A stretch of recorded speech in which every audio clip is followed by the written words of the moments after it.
Microphone check, 1, 2. Hello, hello. Are we good to go? Yep. So waiting from the thumbs up from our techs. All right, good. We're excellent. Ready to go. Good evening, folks. Past Councilor Russell Walker, grab your seat, please. Here we go. All right, well, welcome everybody for tonight's Halifax West Community Council. Happy to be here. As always, acknowledge that we are in Mi'kmaq, the ancestral traditional lands of the Mi'kmaq people, and the municipality acknowledges the peace and friendship treaty signed on this territory and recognizes that we are all treaty people. Approval of the minutes, August 30th, 2022. Mover and a seconder, please. Moved by Councilor Mason, second by Councilor Cuttle. Any questions? All those in favor say aye. Aye. Opposed say nay. All right, we have the minutes. Approval of order of business and approval of additions and deletions. I guess I'm hungry, deletions. Clerk? Yes, Chair Smith. We have one addition this evening. It's item 16.1, Community Council nominations to boards, committees, and commissions. Oh, thank you. Anything from members? Councilor Mason.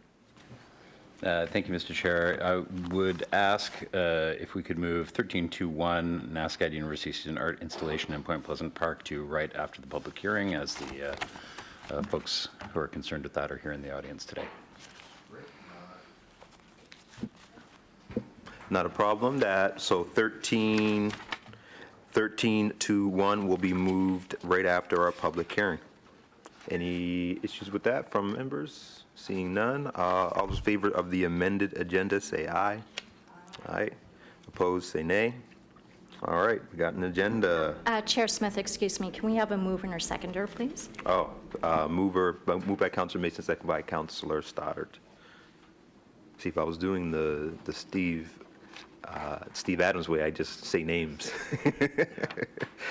All right, so moving on to business arising out of the minutes, we have none. Call for declaration of conflicts of interest. Are there any? Seeing none. Motions of reconsideration, none. Motions of rescission, we have none. Consideration to deferred business, none. Notice of table matters, we have none. So on to our public hearing, 10.11, case 22728, development agreement for 52415247 South Street, Stairs House, 5230 Harvey Street and 5246 Harvey Street, Halifax, for a multi-unit dwelling in restoration of a registered heritage property. The process will start with the staff presentation and questions of clarification from staff. Then the applicant will be given an opportunity to present. After that, we will go to the public hearing. Speakers can participate for a maximum of 5 minutes. Please keep your comments respectful, on topic, and directed to the chair, myself. There are lights on the lectern which will turn yellow when you have 1 minute remaining, and red is when your time is up. In addition, the clerk will announce when you have 30 seconds remaining when your time is complete for all speakers. After everyone on the list has been given the opportunity to speak, I will call 3 times to see if there's any additional speakers in the audience. Clerk, can you confirm if there's any additional correspondence that's been received for the hearing? Yes, Chair Smith. Correspondence was received and circulated for this item. Thank you very much. All right, so let's get the show started. So we're going to start with the staff presentation, and ready to go. Hi. Thank you, Mr. Chair. Seamus McGrail. I'm a planner with the Heritage Property Program, Planning and Development. And this is a case 22728 to review a development agreement.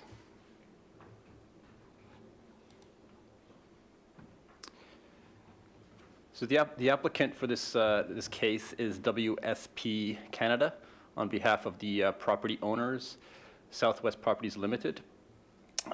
The development agreement applies to the subject site, which includes 3 properties, 2 fronting on Harvey Street and 1 fronting on South Street, just west of downtown Halifax. The development agreement is to allow the construction of a 8-story multi-unit building shown here. This is shown from South Street here, up to 112 units as an addition to a registered heritage building also shown here, fronting on South Street.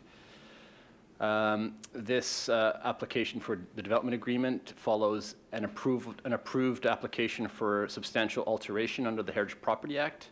Regional Council approved this application on November 17th, 2020, and the approvals apply to the removal of an existing rear addition at the back of the heritage building, rehabilitation of the heritage building itself, and the construction of the 8-story building at the rear facing and fronting onto Harvey Street. Here's the subject site shown in red here. It fronts onto both Harvey and South. The site is approximately 2,000 square meters and currently contains 4 multi-unit residential buildings. It's surrounded by a mix of residential buildings from 2 stories to 7 stories in height, and some commercial uses along Barrington Street, especially on the ground floor of properties along Barrington Street. In terms of the heritage building itself, it was constructed in 1838, so a very old building by Halifax standards. It was built by Norman Uniacke and purchased by William Stairs in 1859, both prominent political figures of their time. It's a 1.5-story Georgian cottage. It includes a very interesting central pediment gable with a Palladian window, flanked by 2 Scottish dormers. The building was converted to small multi-unit dwellings dating back to the 1920s, 1950s, and some additions were made in 1982. Seen here, some unsympathetic additions at the rear were made in 1982. The proposal is to construct an 8-story residential building shown here with a penthouse for a maximum of 112 units. The Stairs house will contain dwelling units or residential amenity space for the larger development. There's a requirement in the draft DA for 30% of the units must be 2 or more bedrooms. And the applicant has proposed construction of underground parking, which is allowed but not required under the proposed development agreement.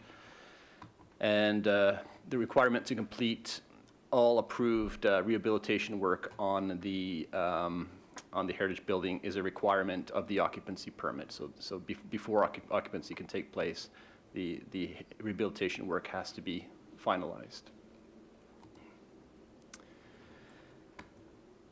So here you see on the left, this is a view of the proposal, the 8-story building as seen from a seagull's point of view, flying over the proposed project.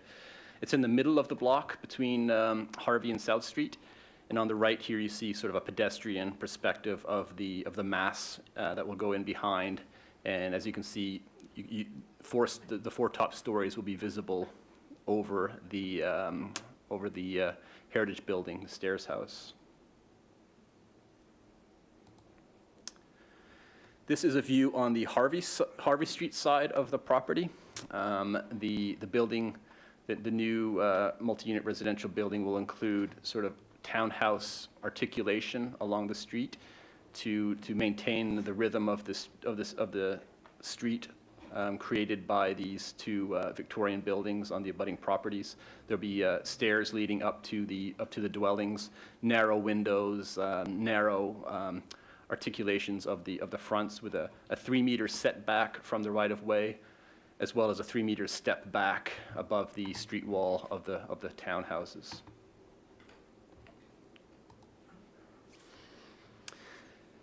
The subject site is within the higher order residential designation, which encourages a mix of residential uses, including low to mid-rise multi-unit residential buildings, in addition to a limited range of commercial and institutional uses.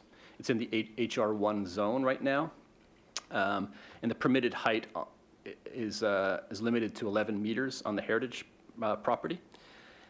And the zone permits multi-unit buildings as of right, with lot requirements that control siting, built form, and massing. This application is made under policy CHR7, the Heritage Development Agreement policy, as it's sometimes known. This policy allows heritage property owners to enter into a development agreement on any registered heritage property for any development or change in use not otherwise permitted by the zone under certain conditions, including the development maintains the heritage value of the registered heritage property, the minimized impact from traffic, noise, hours of operation. New construction facing a street must substantially maintain the predominant street wall height and things like setbacks, scale, rhythm of the surrounding properties. The proposal complies with wind assessments, shadow assessments, and bonus zoning provisions of the land use bylaw. And any unregistered historic buildings on the lot that contribute to neighborhood character are preserved. There was a heritage impact statement done with this development agreement, and one of the buildings was determined to have some heritage interest. It dates back to the 1860s. It's low integrity. There's questions on how it would evaluate under our current heritage building registration standards. It's shown here in this image. Low integrity. It also extends into the right-of-way by about 15 feet. So in consultation with our right-of-way engineers, this is problematic, this encroachment into the right-of-way. It narrows the street and it presents certain circulation problems. So the proposal here is to demolish these two buildings and construct a new building which will be set back from the right-of-way by 3 meters, which will open up the right-of-way.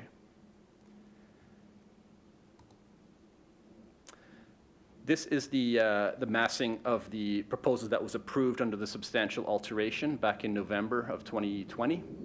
And this is the approved substantial alteration, and some changes. A new architecture firm was engaged to make some changes to that original design.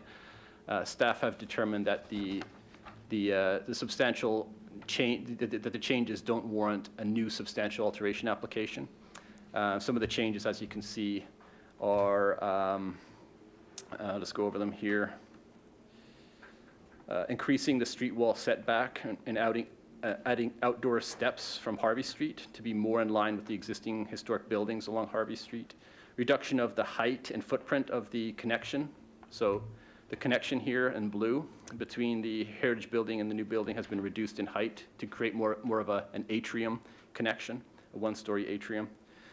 Reduction in the number of step backs in the building behind the stairs house so as to reduce visual distraction from the registered heritage building, and increasing window symmetry to reflect the symmetrical nature of the Georgian building.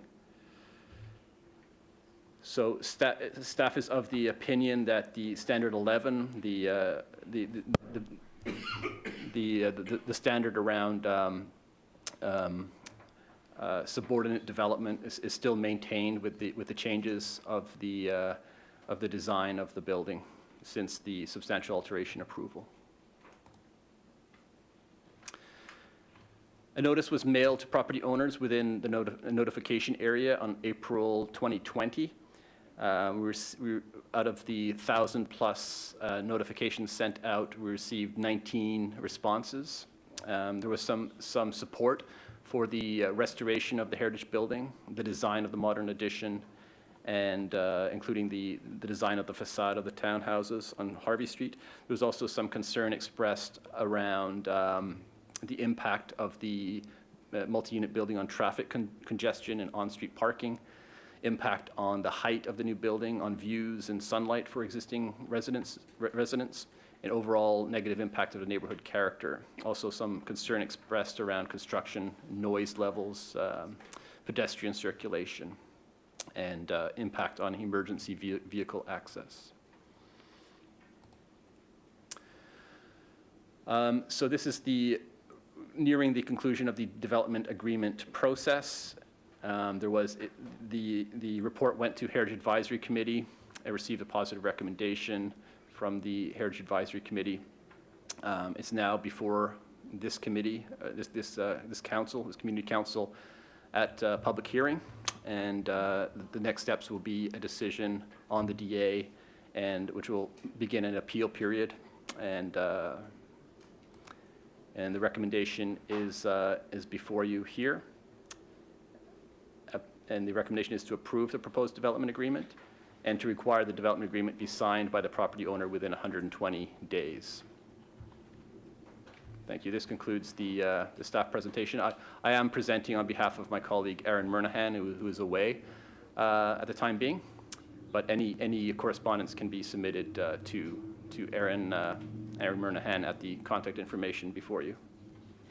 Thank you. Thank you very much. Any questions of clarification from members? Open up the chat or the window. I don't see anyone. Okay. We'll open the public hearing. So I will invite the applicant to come provide their presentation, and then we'll get questions of clarification from members afterwards.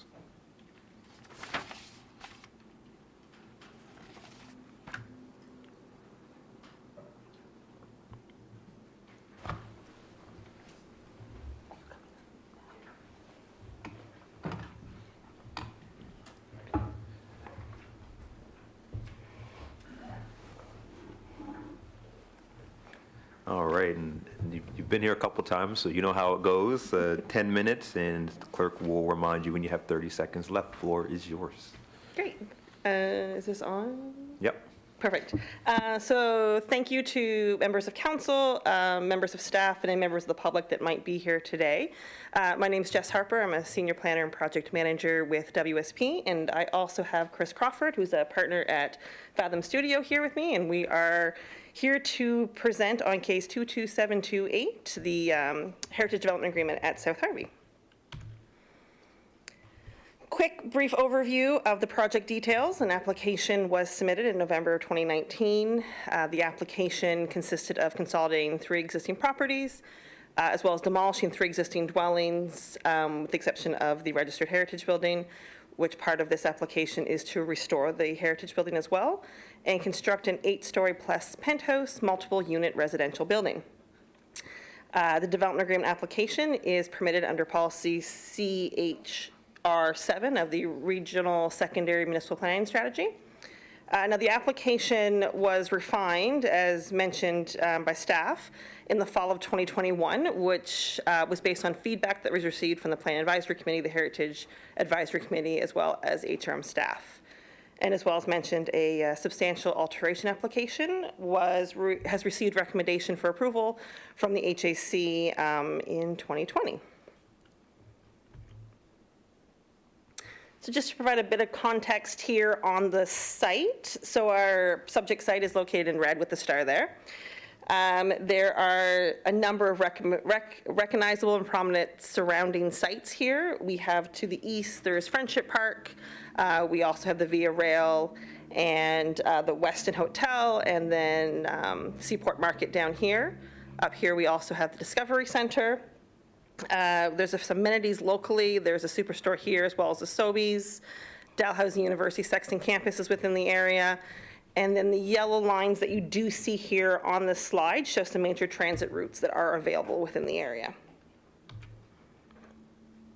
So as mentioned, the registered heritage building on the site is at 5241 South Street. It was constructed in 1838 as a Georgian architectural style cottage, and it has been a registered municipal heritage property since 1985. And the character-defining elements include the gable, some of the windows, the Scottish dormers, as mentioned previously. So a brief overview. So the substantial alteration application received approval from Regional Council in November of 2020. The restoration of the heritage building will include repairing and renovating the exterior, which includes the cladding, the roof, windows, chimneys, and the reinstatement of some character-defining elements that were removed in the past which include the front and eastern porches of the building. They'll also include upgrades to the registered heritage building that will meet building code requirements for constructing a new addition. A little overview here on the building summary. So the total gross floor area without the underground parking is about 8,800 square meters, but just a little over 12,000 square meters when you include the parking. The modern addition is 8 stories plus a penthouse. The existing registered heritage building height will remain as it is today. That will be unchanged. There will be projected 112 units that will be between the modern addition and the existing heritage building. As part of the DA, a minimum of 300 square meters of amenity space is required on the roof, which will be met, and an additional 230 square meters is required interior of the building, which will be met. Vehicle parking spaces are not required as part of the DA, but is proposed as part of this proposal, which includes 75 parking spaces, and there will be 64 bicycle parking spaces provided. Here is a quick look at the site plan, which is included as part of the development agreement. So the registered heritage building is shown fronting onto South Street with the main entrance here into the modern addition on Harvey. There is an underground parking access over here off of Harvey Street, as well as some walk-up entries. As mentioned, the new addition will be set back 3 meters from the property line of Harvey Street, and then above the street wall height, it will be additionally stepped back another 3 meters, with the penthouse on the roof stepped back again additional just over 6 meters. And there are controls in place within the DA that have these requirements there, as well as we have some setbacks here from the interior property lines and the adjacent properties.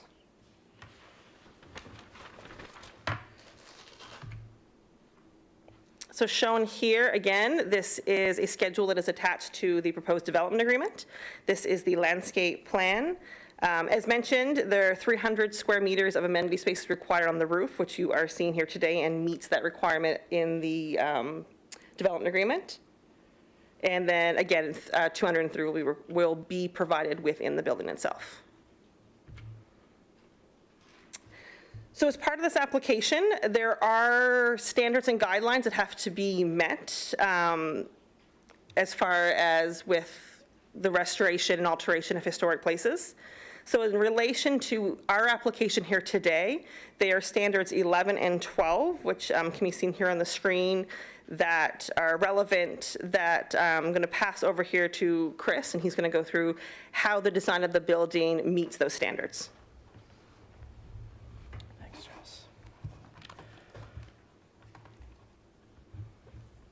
So here you can see the elevations of the proposed restoration to the building. You can see the reinstatement of the porch where there's an addition now. A lot of the pieces that were already mentioned, but a big piece of this, and specifically Standard 12, is the ability to take away the new addition and minimize the damage on the actual heritage property. So I think a big piece of our redesign process, as was mentioned, was reducing this kind of connection, reducing the height and scale of it. You can see here even the footprint of it in its width has been reduced so that that connection really allows for almost all portions of the original structure to be reinstated. Here another 3D massing view just to illustrate how minimal this connection is to the existing building. We're running out of time, so I'll go quick. Standards 11, I think, is a big piece of what we reviewed when we were going through the redesign process. So that's making the new work physically and visually compatible with, however, subordinate and distinguishable from the historic place. So, it's actually tough to get a view of this building. We really had to be really careful to make sure that you could even see it, because as you're walking up and down the street, because of the depth and space away from the heritage building, it is actually hard to see, but that's further reinforced by kind of stepping back this massing, which you can see here. and then a view kind of standing right in the middle of the street, so you can really kind of see down this section of the building.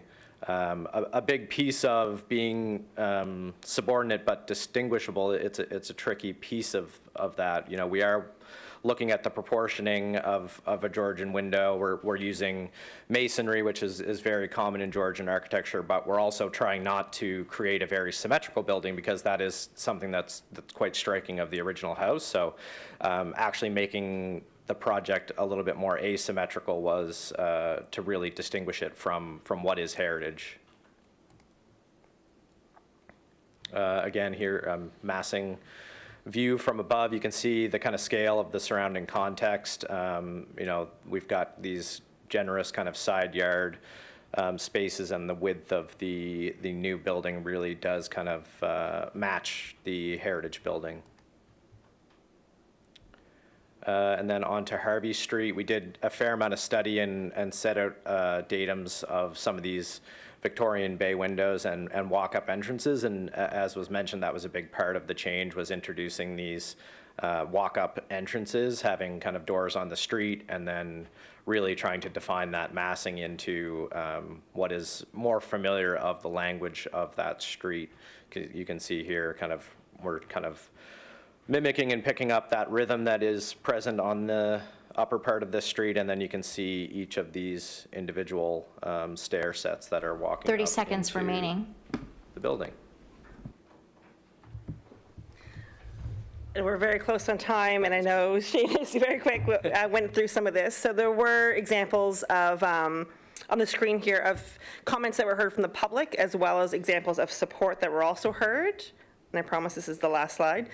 So to kind of address some of these comments, like mentioned, in the fall of 2021, we did refine the design to kind of address some of the comments that were heard from the public, as well as mentioned, even though parking is not required, there is underground parking proposed as part of this application. And thank you. We're here if there are any questions or comments from council. Thank you very much. Any questions from council members? I don't see. I have two quick ones. If nobody else, no. So when we've seen these in the these type of applications in the past related to the heritage restoration, and I might have missed this, so if I did, forgive me. But usually we kind of get an idea of what the restoration costs are that then relate to the modern addition, so understand how what is needs to be built offsets the cost of the new modern addition. So those are one of the things that I didn't see in the report or in the presentation, just to understand, why the eight-story addition is needed when you could do 6 or 5 or 4. So just maybe kind of elaborate on why you feel 8, because it says within your presentation that it's with 8 stories is within the existing neighborhood, but I don't think there's any 8-story buildings on Harvey or South. So just any help on that would be worthwhile. I don't think they had a defined cost, but it's extensive. I can speak a bit to that. Councillor Smith, I don't believe there's been a defined cost to the project, but if you've seen the property, I think with the extent of renovation that will be needed to it, it was kind of deemed that was a necessary piece of the puzzle. I don't think that there's been an exact number put to the cost of it, and that probably would have changed pretty drastically over the past year, knowing the way construction costs are going. So I think Southwest is committed to making this building what it once was, and knows there's an exceptional cost to that. So that's kind of defining the ask for the additional density. Yeah. Hi, Mr. Chair. Thanks. Staff did look at the, as policy requires under the policy set, it does require us to look at the amount of density that's being proposed here versus the investment made into the rehabilitation of the heritage building, and staff did determine that there was equivalency in terms of the extra density in terms of the financial investment into the rehabilitation of the building. Sorry. And that's very helpful.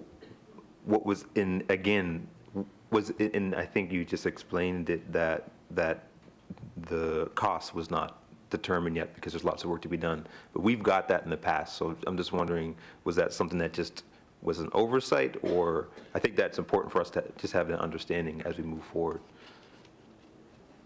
Yeah, this, Mr. Chair, this proposal was done through the development agreement process, and it was done in the early stages, like before the regional center plan came into being. So this was done. We do have a calculator that was designed for us by Turner Drake, which helps us to estimate costs in rehabilitation, the financial costs of rehabilitation versus extra density. And we did use that calculator when writing the development agreement. But we don't have a breakdown for bonus zoning for this particular project. But that due diligence was undertaken. All right, so nobody else is on the list. So, again, thank you for presenting. So I will now go to members in the public, and I don't have. No one signed up. Okay.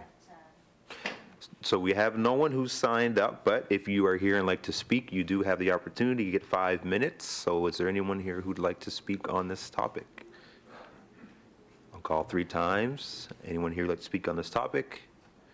Anyone here who'd like to speak on this topic? Move the public hearing closed. Who would like to do that? Moved by Councillor Cleary, second by Councillor Mason. Public hearing is closed. No need to respond from the applicant.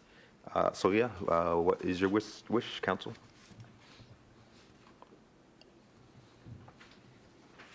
Councillor Mason. Thank you, Mr. Chair. I move that Halifax and West Community Council, 1, approve the proposed development agreement, which shall be substantially the same form as set out in attachment A of the June 20th, 2022 report, and 2, require the agreement be signed by the owner within 120 days of any extension thereof granted by council on request of the property owner from the date of final approval by council or any other bodies as necessary, including applicable appeal periods, whichever is later. Otherwise, this approval will be void and obligations arising hereunder shall be at an end. I so move. Seconded by Councillor Cleary. Councillor Mason. Oh, I just think this is very exciting. I'm glad to see this finally arrive. I'd like to thank Southwest and the architects who worked on this for bringing it forward. You know, there's a really interesting thing happening at that intersection because, you know, right behind this, on the other side of Harvey Street, you have the recently approved site plan approval was just given for the Waverly Inn. And then across the road, you have the Elmwood. So you have a lot of heritage being restored while a lot of units are being added and a lot of densities being added. And I think it's very exciting. It's a real testament to the power of these heritage DAs to both protect the heritage and to provide more much needed housing. So strong support for this, and I'd ask for council support. Thank you, Mr. Chair. Thank you, Councillor Mason. Nobody else is on the list. Question's been called. All those in favor say aye. Aye. Opposed, say nay. All right, that is passed. Moving on to correspondence, petitions, delegations. Any correspondence? Chair Smith, correspondence was received for item 10.1.1 and circulated. Thank you. Petitions? Petitions from members? And I'm going to now go to 1321, which we moved up, Nascat University Student Art Installations in Point Pleasant Park. Councillor Mason. Thank you, Mr. Chair. I move that Halifax and West Community Council recommend that Halifax Regional Council direct the Chief Administrative Officer to prepare a staff report evaluating the proposed NASCAD student art installations in Point Pleasant Park with consideration of compliance with the Public Art Policy 2020-002 OP, permission from Parks Canada, and insurance requirements. I so move. Seconded by Councillor Stoddard. Councillor Mason. Where the students, the committee was very excited to see this come forward. There's a fair amount of discussion, but no real opposition, and we think it'd be a really nice addition to the park. I will point out, at some point, we got to talk about why Parks Canada is still involved with Point Pleasant Park. It just adds another, I know for a fact the Parks Canada bureaucrats do not look forward to getting requests about where Washington should go in Point Pleasant Park and all the other things that they have to review, but we can have that discussion at a later date. So I'd ask for council to support this motion. Thank you. Anyone else? All right, call for the question. Question's been called. All those in favor say aye. Opposed, say nay. All right, that's approved. Anyone here for that item may be dismissed. Presentations, none. Items brought forward, we have none. And reports. 1311, case 22483, Planning District 5, Chabuco Peninsula, Land Use Bylaw Amendments to Rezone 801 Old Sambro Road, Heritage Fields.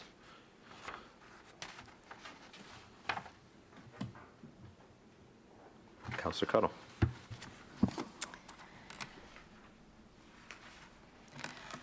I move that Halifax and West Community Council give first reading to consider approval of the proposed amendments to Schedule A, zoning of the land use bylaw for Planning District 5, Chabuco Peninsula, as set out in Attachment A of the staff report dated July 27th, 2022, to rezone a portion of the property identified as 801 Old Sambro Road, Harrietsfield, Lot 1516R, from the V1 Harrietsfield Village Center Zone to the C5 Industrial Commercial Mix Zone, and schedule a public hearing. Seconded by Councilor Stoddard. Councilor Cuttle. Yeah, so I had a discussion with staff earlier today about this one, and it's a bit of an unusual situation where we have a consolidation of lots, and part of the lot is in the C5, or the not the C5 but the other, the ICM one under C5, and in the village. And so the applicant would like to have it all zoned for commercial use in order to come into compliance and also to expand their existing business. Is Claire here? I did have a question for staff on this.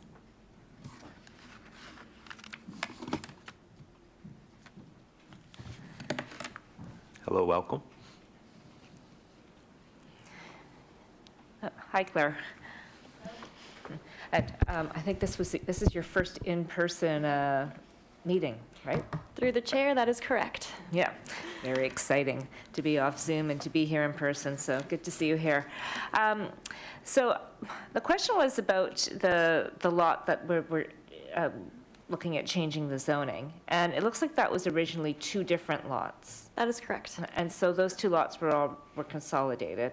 And the one portion of the lot with the brook running through it, when you look at the riparian buffer zone, it's like the whole, like, part of that second lot and part of the lot next to it are covered in a watercourse buffer. So I just want to know a little bit more about what that means for what they can do on the remainder of the lot that we are zoning commercial. And if that riparian zone means that, like, no vegetation can be removed, or what's going to happen there, because what we're rezoning is predominantly protected. There's only one little portion which looks like it will be available for development. Could you just walk me through that again, please? Through the chair to the councillor. So there were three properties originally in the ask. It was 801 Old Sambro, 811, and 821 Old Sambro Road. And 801, as it was partially C5 and partially V1. Initially, they were going to consolidate the two southern properties, 811 and 821. And it's 821, I believe, that has the majority of the brook running through. So we recommended to the applicant to leave that property alone, given that it's mostly a water course, and instead consolidate 801 with 811, instead of doing an addition plus a second main building. Within the scope of their business, it's not changing use. They could just do an accessory building for any additional needs they have for their business, and just have it all on 801 Old Sambro Road. And then, and this is something that maybe we'll talk about in more detail at the public hearing, but most of 801 and 811 are already parking lot, where customers will come and park while their car gets detailed or whatnot. So there's a tiny portion of 801 Old Sambro Road, which again was formerly 811. The consolidation has already been approved and registered.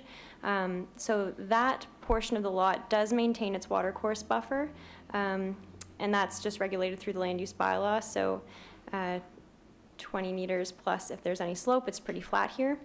And then the other property, 821, which was left alone, that's going to maintain any existing watercourse buffer setbacks. So there is a clause in the land use bylaw that says, you know, if the lot was approved before the adoption of the bylaw, and it's such that you really can't develop without being in that buffer, then you can do so, but we have to make sure that you're doing like the best you can not to interfere. So that's a very special clause, and it's a special situation. We don't have an application for any development on that lot at this time, so the new lot that was created, now that it's, you know, created at the time of the adoption of the bylaw, it's got all of the new rules applied to it. I'm sorry if that was long-winded. I hope that answered your question. No, that was perfect. That's exactly what I was looking for. Okay, thank you very much for that clarification. Thank you. So nobody else on the list. This is to schedule a public hearing, so I asked for the question. Question's been called. All those in favor say aye. Opposed, say nay. All right, that passes. Thank you very much. All right, next item, 1312, case 24020, land use bylaw amendment for Kearney Lake area of Halifax, Bedford West, sub-area 11. What is your wish, council?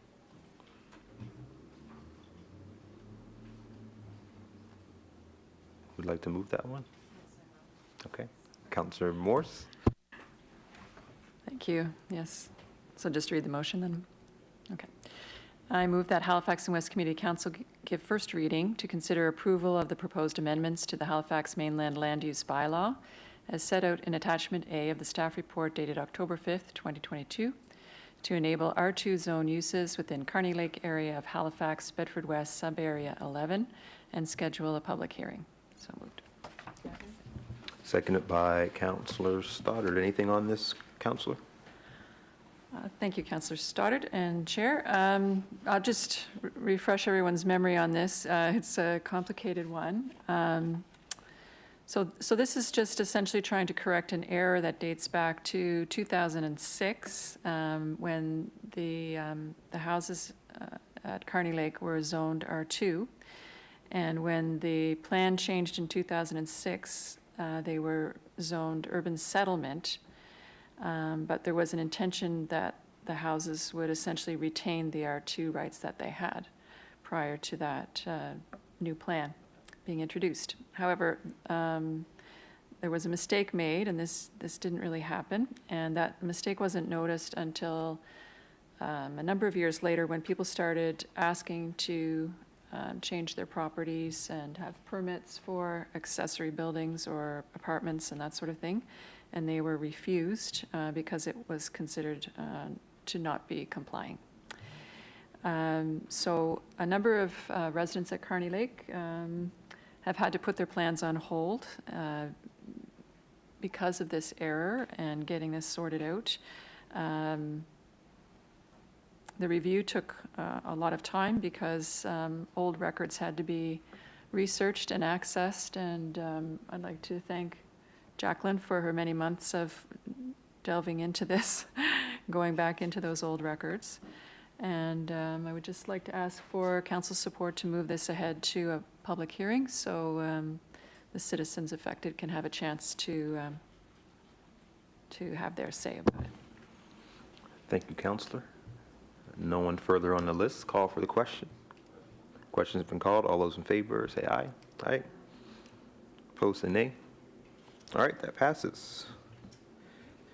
All right, moving on, 1313 District Boundary Review, Phase 2 presentation. And we have a presentation from our municipal clerk. And while they get set up, I will just read that actually, I'll save that for after the presentation.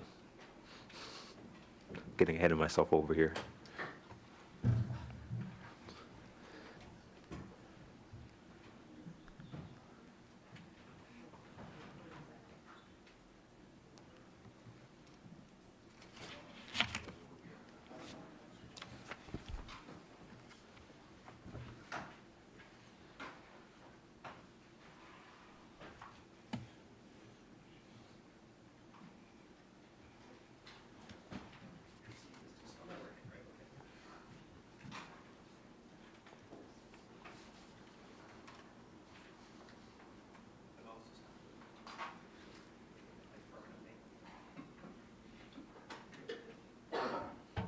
Technical difficulties? Okay.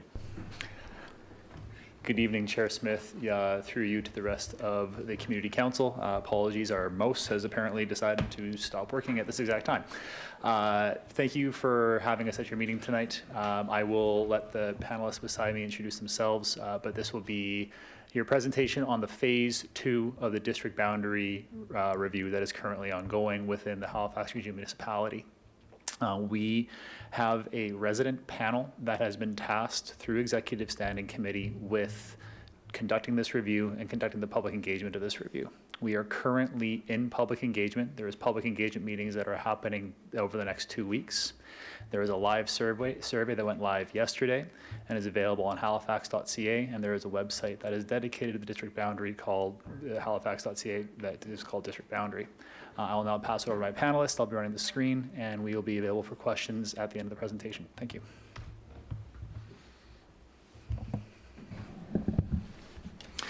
Russell Walker, Vice Chair of the panel, and here with Kate Sullivan. Yep. Kate Sullivan. Kate Sullivan, and we'll do the presentation for you, and we'll go through the presentation, then we'll be open to questions from you and the people here that want to present and give us their views on the new boundaries. And do you want to start with going through the thing, or and then I'll take on when we get to the maps. Thank you. Thanks. So, as I hope everyone is aware, this is a required review through the Municipal Government Act and is done through an application process to the Nova Scotia Utility and Review Board, the NSUARB. That is when the final decision on the boundaries will be made sometime within 2023. The deadline for the application into the NSUARB is December 31st, 2022. We have until the end of this calendar year to complete this project. No changes will come into effect for the boundaries until the 2024 election. This review has been done in 2 phases. Phase 1 was completed throughout the spring and settled on a number of 16 councillors for the Halifax Regional Municipality, and this is what the resident review panel must be implementing when they're doing their public engagement and developing district maps. Phase 1 was done through public consultation, which provided feedback that provided that recommendation through regional council and set up the direction for the rest of this panel's work and for Phase 2. Phase 2, which is the section that we are currently in, sets the specific boundaries for the Halifax Regional Municipality. It aims at gathering, the review requires public engagement and requires public engagement evaluation before the final submission can be made to the NSUARB. Councillors for the Halifax Regional Municipality each represent an average of approximately 2,300 electors. The public engagement, 23,000 electors, sorry, thank you. Activities are led by the District Boundary Resident Review Panel as part of their mandate and are used to advise Halifax Regional Council on the district boundaries and the recommended boundaries for this. There are many different ways that the boundaries of the districts can be determined, but there's 5 criteria that must be considered when evaluating these districts. And I would like to be clear that there is no ranking or rating of these 5 criteria from the NSUARB through this process.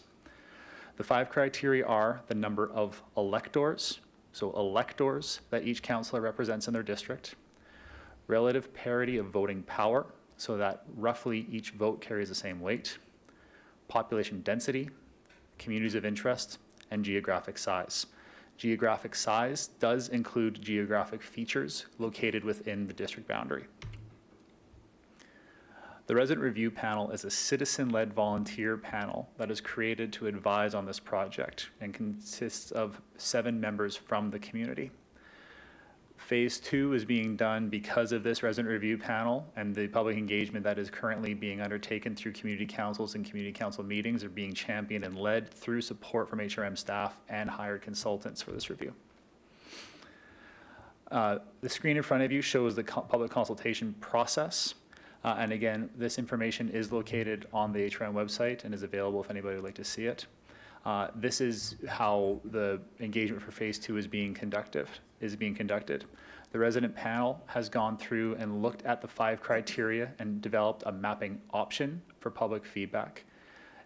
This has been provided to Narrative Research, which is the company that has been contracted out to facilitate the public engagement. Once this public engagement is completed, revisions will be made based on the public feedback and presented through Executive Standing Committee to Regional Council prior to the end of the year for submission to the NSU-ARB. As everyone here is aware, or should be aware, that population growth has occurred within the HRM and does influence the boundary process. Increases in population have not occurred throughout the HRM in the same rate, and growth in areas that is currently existing and soon to be planned growth is being considered in this review. In looking at the relative parity of voting power, all districts are required to have relatively the same number of electors so that each vote carries similar or the same weight. The NSU-ARB has set a threshold of plus or minus 10% for the population of electors for this, but the panel and through to regional council does have the ability to go up to as high as 25% for population of elector discrepancy with proper justification relating to the rest of the 5 criteria. Since 2010, the HRM has grown by almost 70,000 residents. Halifax Regional Municipality is growing quickly and is one of the 25 largest municipalities in Canada and a 9.1% growth rate. Something that I've said in the presentation so far a few times I'd like to draw attention to. The requirement of the review is to look at the number of electors in each district, not population. The act is specific that we are to consider electors when this review is being completed. We are, as you will see, through some of the material that is provided to you, when we are bringing the number of electors to the resident review panel, we have been providing population metrics as well where possible, because we believe it is an important number to keep into consideration. What you'll see here is the current district electors and the estimated population by 2024. These are the numbers and the metrics that have been provided to the resident review panel, who is looking at the current population discrepancies, but is also taking into account projected growth, which includes planning growth areas. I will now pass it off to Russell Walker. Thank you. And before I begin, and we had the premise of working with 16 councillors, and our very first thing we found out was that in District 1, 2, 15, and 13, there is no growth. They are stagnant, and what growth they have is just replenishing what they have.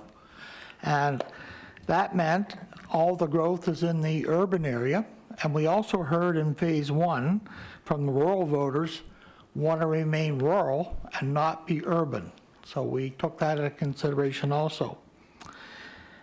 And this is the 3rd meeting, by the way. The second one tonight is in Lucasville, and we had one last night in Muscatowit Harbor. So to start off with the proposed districts, and we've lettered them instead of numbers because it was confusing. The first one is District A, and we are proposing that Districts 1 and District 2 are combined and to form one district. Go ahead. And the proposed District A encompasses the most communities existing in District 1 and 2, with the exception of Fall River, Windsor Junction, Fletcher Lake, Waverly, Lakeview, Montague Mines, Minesville, North Preston, and East Preston. The district comprised mostly of rural communities and have similar needs for infrastructure, recreation, municipal services, including RCMP. The proposed elector count is slightly over 10%. The variance is 26,665 electors. However, it would be justified given the limited amount of growth anticipated in the next 10 years. And in our opinion, in the next 10 years, everybody will surpass the 26,000. District B, go ahead.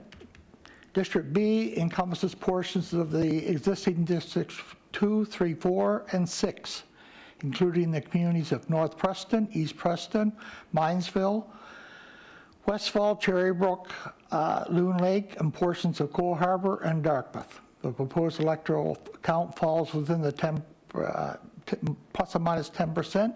It's 24,144, allows for future growth, and brings together the historic African communities of North Preston, East Preston, Westfall, Cherrybrook, Loon Lake, and District 1 into one district. District C. Proposed District C encompasses communities within District 3 as part of District 4. And the proposed district includes communities of Cow Bay, Eastern Passage, Shearwater, portions of Dartmouth, and Cole Harbour, and also include Devil and McNabb and Lalor Islands. The estimated elector count is at 21,004 electors, and it is below the 23,000, but we have future growth in this area big time, and it's been taken into consideration. Proposed District D.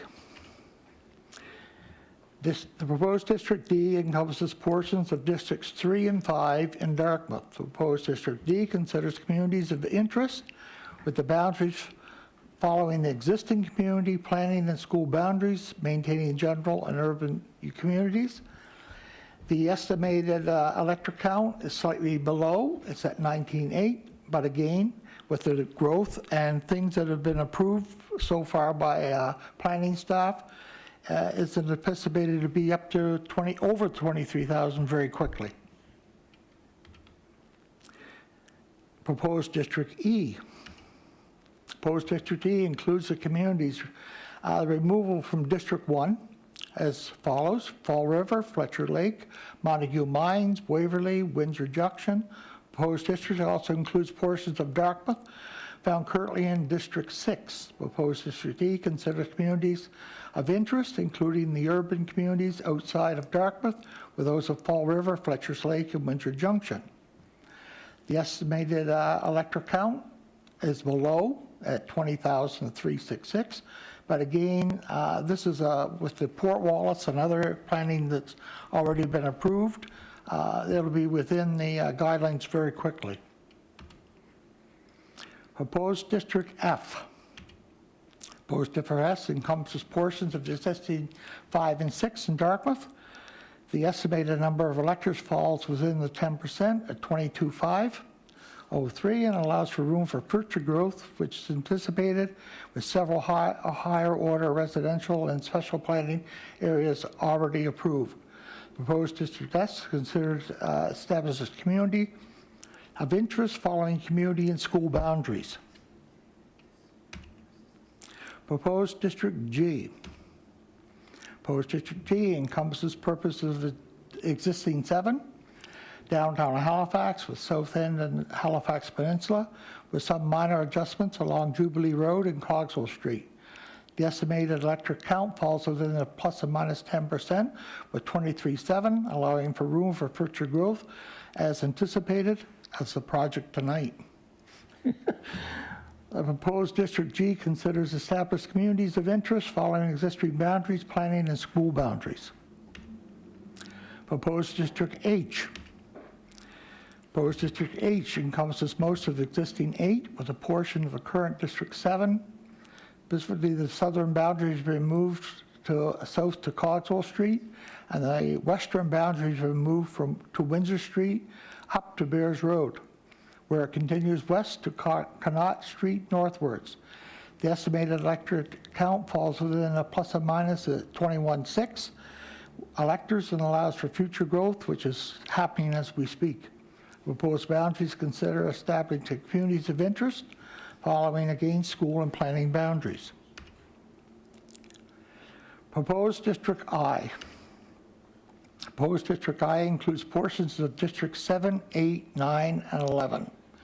Proposed electorate count falls within at 22.3 and allows for future growth as anticipated. The proposed District 9 considers established communities of interest by the following community boundaries and grouping together general, urban, and downtown communities. Proposed District J. Proposed District J encompasses portions of existing 9 and 11, including the communities of Ferguson Cove, Herring Cove, Halibut Bay, Bear Cove, Portuguese Cove, Duncan's Cove, Ketch Harbor, Bald Rock, Sambro Head, Sambro Creek, East Pennant, West Pennant, Williamswood, Harrisfield, and Halifax, Spryfield, and Cowie Hill. It goes right into the rotary. The estimated electorate count falls within the plus or minus at 24.9 and allows electors some room for future growth, which is not projected to increase stability. Population density. The dense population is more within the urban area and mixed and distributed suburban and rural community. And it follows the school and planning boundaries. Proposed District K. Proposed District K consists of portions of 11, 12, and 13, and community includes Prospect, Peggy's Cove, Queensland, Hubbard's, Tantallon, and portions of Timberley, among others. The estimated electorate count is 24.5, and it's not significant growth projected for this district, so it meets the, falls within the guidelines. And again, it is keeping the rural and suburban coastline communities together. Proposed District L. Proposed District L composes District 12, with the exception of portions of community of Timberley West and My Mile River. And proposed district includes the communities of Lakeside, Beachville, Otter Lake, and portions of Halifax West. The estimated count is within at 21.4 electors, and allows for future growth, which is anticipated. And again, it falls in communities of interest and school and planning boundaries. Proposed District M. Proposed District M composed a majority of currently District 10, which includes the areas around Kearney Lake and west of Highway 102. The southern boundary district now sits on School Avenue. The estimated electorate count is 22.8, which allows for future growth, which is anticipated. Again, it's following the community school and planning boundaries and keeping suburban communities with common interests together. District N. Proposed District N, portions of currently 13, 14, 16. Hughes community is Upper Sackville, Middle Sackville, Lucasville, Upper Hammonds Plains, and portions of Bedford West. Proposed boundary now encompasses all of Lucasville. The count is within at 25.5 electors and allows for some room for growth. And again, it's linked the historical African Nova Scotia communities of Lucasville and Upper Plains together. Proposed District O. Proposed District O encompasses portions of existing 1, 13, 14, including the communities of Beaverbank, Kinsack, Lower Sackville, and Lakeview. The proposed district count falls within at 25.3, which allows for some growth for in the future. And again, is following community and school and planning boundaries and keeping with the suburban communities together. And the last one? Yeah. Last one, proposed District P. Proposed District P is Districts 10, 13, and a majority of 16, which is the old District of Bedford, includes the community of Bedford and portions of Halifax. The estimated electric count falls within 10% of 25,279, allows for some growth in the future. And again, it's based on community school and planning boundaries. And here we have the proposed projections of over and under, and the estimated electors for each district.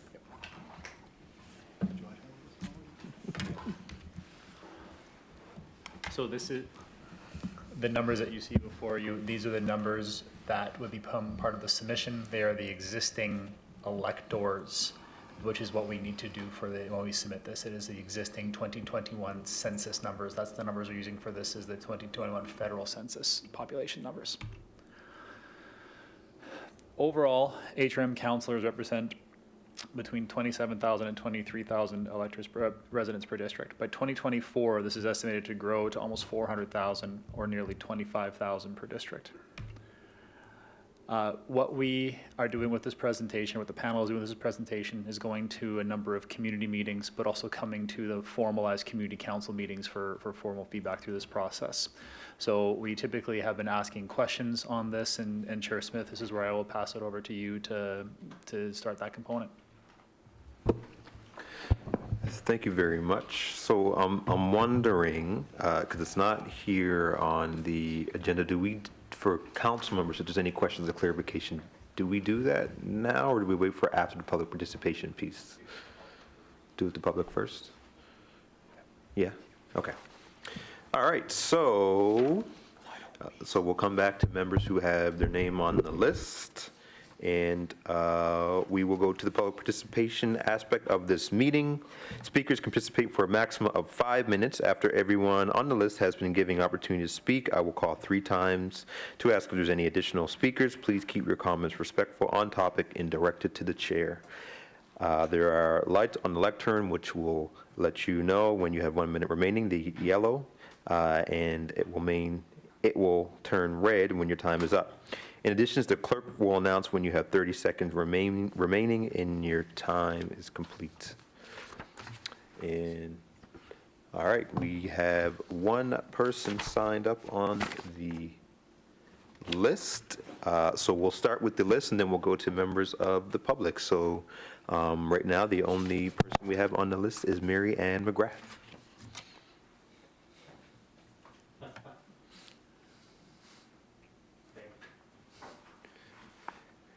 Welcome, and you have 5 minutes. Good evening, members of Community Council. My name is Mary Ann McGraw. I live at 24 Hampshire Drive in Kearney Lake, and I must say I am at a complete disadvantage at this moment because the information that was distributed to me prior to this meeting is not at all representative of what the committee just presented. The maps are completely different. The districts are completely different. So if somebody can point me to the current proposed discussion piece, I will amend my remarks and appear probably next week at the meeting that's being held at the Northwest Community, I believe it's Northwest Community Council, it's out the Bedford way, and try again to make a presentation. So just for clarification, where did you get your information from? It was distributed to me at the end of the week by my counselor.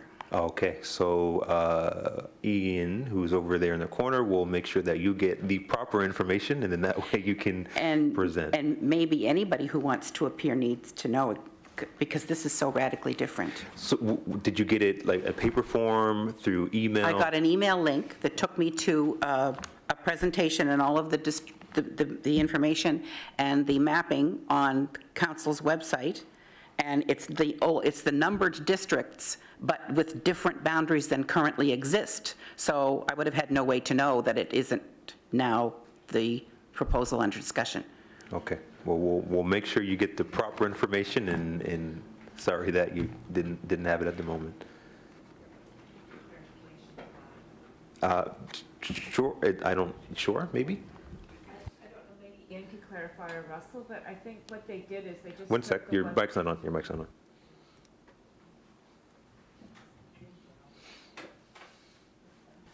I don't know if Ian or Russell can clarify, they just switched the numbers to letters. So 1 is A, 2 is B, 3 is C, but otherwise the boundaries are the same as what was proposed under the first numbered scheme.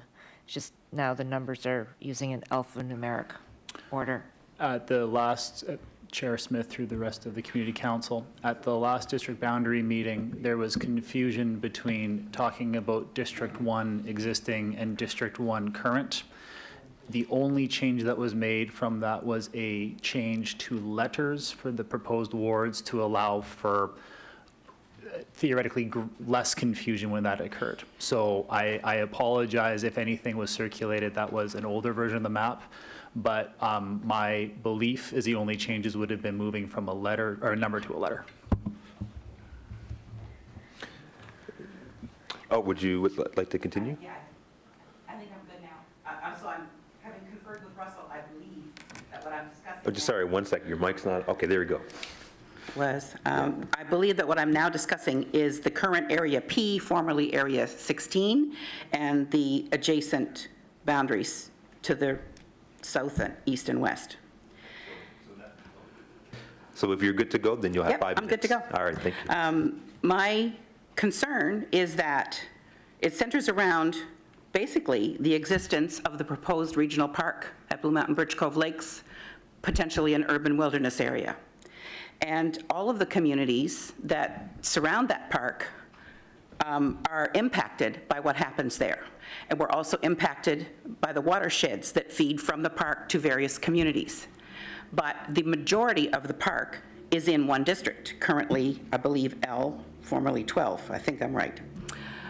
So councilors, and I'll give you, for instance, the very first meeting that Iona Stoddard attended in a community was in Kearney Lake. She doesn't represent us, but she represents the trees that are behind our houses.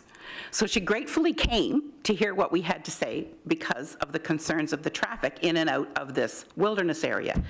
And my point is that I believe that the wilderness area ought to be divided up in bigger chunks to the adjacent communities so that the communities that are most affected by the traffic in and out of it, by the watersheds coming from it, and by any decisions that are made about it, are spread around to the councilors whose communities are affected by those decisions. Those trees don't vote, and they never will, because there's never going to be anything there but trees and animals. So it doesn't seem logical to make one councilor basically responsible for this massive entity that's going to affect all of surrounding communities and have a big impact on HRM, and yet have the ability to very easily split it up. So what I did was take some mapping and take some property lines and some known identifiers and redraw a proposal that would allow it to be identified, because it follows a power line and it follows a proposed Highway 113, to divvy it up in something that's more compatible, that gives the watersheds, for the most part, to the adjacent communities and also the access points. And I have copies of that I would hand to whomever is appropriate. Who would receive that information? Andrew? You, Ian? Okay. And then you would distribute that to the committee? And then the committee would then distribute that to council? Okay. So if you want to pass that information to Ian, who will then distribute it to... And there's not a single house in anything I redrew. Okay. All right. Thank you. Thank you. I'll make sure they have it. Oh, sorry. If you want to come back, there's a question of clarification from a member here. Councilor Cleary. Thank you very much, Mr. Chair. Good to see you, Ms. McGraw. Would your proposal only be limited to Blue Mountain Birch Cove or other regional parks? For example, Shubie, Fleming, Point Pleasant. Should multiple councillors have parts of those? I concentrated on what affects our neighborhood, but yes, I would agree that it seems more appropriate that neighboring communities that are affected by major urban or rural amenities share in what happens there and the responsibility for them and the local concerns. Thank you very much. Appreciate that. Thank you, Councilor. And thank you, Mary, for being here. You look like you have something to say. Okay. Okay, great, thank you. All right, so is there anybody else in the audience who'd like to speak? Is there anyone else in the audience who'd like to speak? Please come forward.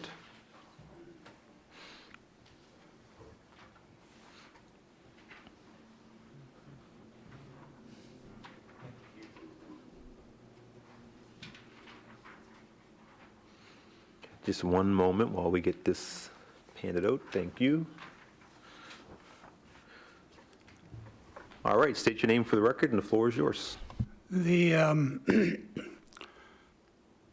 the one problem I've seen with this report is very similar to what happened with the federal ridings. The report is very conclusive, is very complete, but it does not show you what the ridings or the constituencies were before. And I think that's actually, the last speaker ran into that very same problem. I think that's something that should be tended to at your next meetings or the other meetings, is there be a map available so people can relate to what they are currently in as opposed to what has been proposed. I will make one comment about, I looked at it and I thought, oh my goodness, District 11 disappears. That's not true. There's a major change in the distribution between District 10 and District 11. District 10 is the one that I believe I live in, and so does my council member. What I notice is that the new boundaries for District 9, which is, I believe, Councillor Cleary's riding, take in both sides of Williams Lake. There are no people living on the west side or the southwest side of Williams Lake. And the southwest side of Williams Lake is part of the Purcell's Cove backlands, well talked about. And indeed, much of that land is part of the Nature Conservancy of Canada's lands and are being jointly managed by the Nature Conservancy and the City of Halifax. I would recommend that southwest side of Williams Lake be part of District 10. District 10 includes all of Purcell's Cove and out to the so-called loop. And it's not just, the suggestions that the loop become District 10 and District 11 keep land farther to the west is not illogical. And I think it makes it much easier for the council member who may represent District 10 in the next election to be able to, in effect, deal with lands on the loop. Adding in the south side of Williams Lake, or maybe even adding in much more of the land, when I get to look at number 10, there's much of the land that is to the east of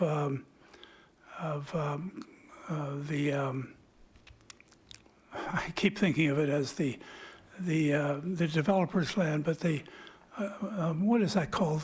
Just to the Governor's Brook, whoever the governor is. It seems to me that as much as possible of the Purcell's Cove backlands should be included in District 10.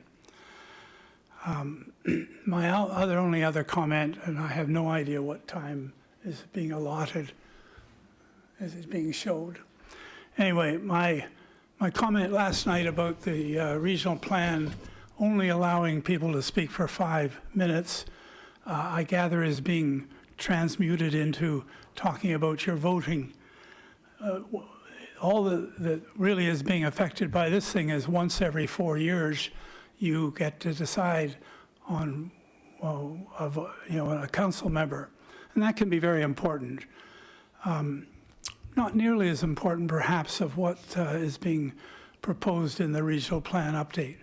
Yet you're limited in both cases. The citizen is limited to 5 minutes, and that's something I feel has to be addressed. And perhaps you do it by looking at number of people's affected, the size of a project, the acreage of a project, whatever. The bigger it is, the bigger the impact, and the more time and comments you might expect from a concerned member of the public. You're going to get 5 minutes, and that's all you get, unless the person takes the time to write something out and has the faith that you'll read it. But I would make my comments, I presume I'm not limited to being able to speak at a later meeting of the same committee. And am I looking at the committee that is dealing with this, or is every council member a member of the committee? Maybe when we're done, we'll get Ian to just clarify that for you. Someone's going to clarify that for me? Yeah. So the municipal clerk, Ian, who's beside you, when you're done, we'll just get him to clarify where the committees are and who sits on them, just so you know the process moving forward. Okay, I'll wait for my clarification then. Or maybe I'm not hearing. So do you have a comment on where, on the body that should go to? Or do you just have a question on who sits on the committee? I'm ending with a question as to whether this is the committee that will be present at the 19th meeting, or is every member of council a member of this committee? Ian, do you want to answer that? Who is chair of this committee? The big district boundary review committee, or of Halifax West Community Council?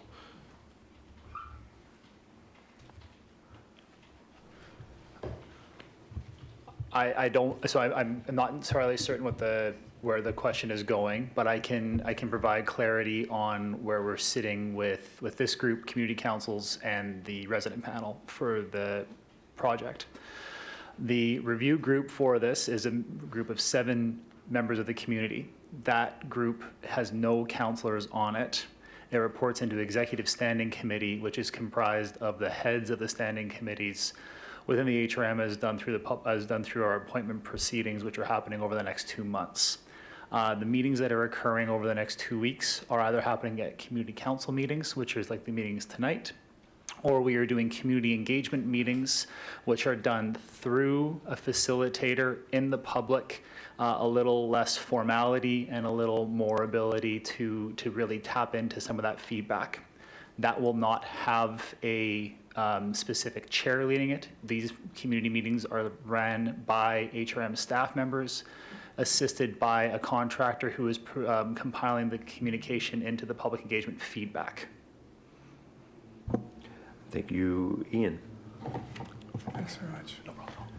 So with that, the time is up for the speaker. Thank you very much. Is there anybody else who'd like to speak? Excuse me, sir. Oh, sorry.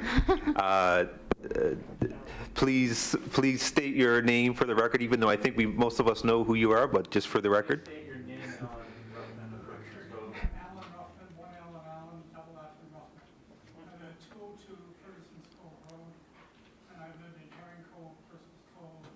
In Ferguson's Cove, and very briefly at the beginning of my marriage in Howe Hall for about 55 years. Thank you. Appreciate it very much. Thank you very much. Is there anyone else who'd like to speak? Is anybody else who'd like to speak? If there's anyone else who'd like to speak, do I have to move this closed? Yeah, it's not a public hearing, correct? Yep. And just on really quickly on the point that Mr. Ruffin made related to the difference between the maps, there is a tool online under the district boundary review that you can slide to see the changes. I don't know if there's an ability for the future meetings, a way to have that on paper for those who might not have access to the internet, but there is a tool online where you can look at the district and move a slider that allows you to see the changes proposed in the current boundary. But it would be good to figure out how to put that on paper somehow for folks who might not be able to see the online map.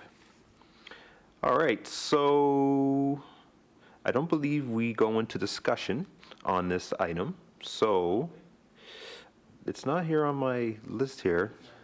I think we just get to hear from the public, then we move on, correct? Why is it not on my? All right, so. Any of the? Get this thing to- All right, sorry, I don't know what, anyway, we will hear from council members. And we will start with, give me 1 second here. We will start with Councilor Cuttle. All right, thank you very much there, Mr. Chair. And glad to see some members of my district here talking about the boundary changes. Thank you, Alan, 2 nights in a row. And I'm also glad to see that many of the things that you were proposing are actually what is being proposed in the current boundary change, particularly around, Williams Lake and the backlands. I think there is some confusion around the letters and the numbers right now, but I hope as we go forward that gets sorted out. I just had a question for the committee about when you were going through this process, just wondering how you quantified future growth. So when you went through each of the districts in the report, you say that anything from there will be some room for growth, there'll be significant growth, there will just be growth. And I'm just wondering if there was like a quantifiable scale that was used when you were doing this process to determine what was significant and what wasn't. And the reason I'm asking that is for current District 11, proposed District J in the Spryfield area, I know that there's already like 2,800 approved lots there, and that we're looking at the corridor as well, potentially upzoning that. So I do feel that there could be significant growth in that community, but I don't know what that compares to what you might consider significant growth. So you say there's room for some growth in J, and I'm just wondering what that means, so I can kind of picture in my head what's significant and what's not. We held 2 meetings with planning staff where they came forward and had it on maps, things which are in the hopper, been approved, in the early stages, late stages, and especially the 8 regions the province gave us. And we put it on maps and took the projections from those and edited them into our numbers, and there's where we get our future growth.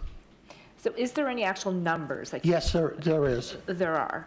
Okay. Yes. I just think that would be useful to share in the report, just as a way, particularly for those of us who are familiar with our own districts and really what's happening there, just to, to get a, just to have a.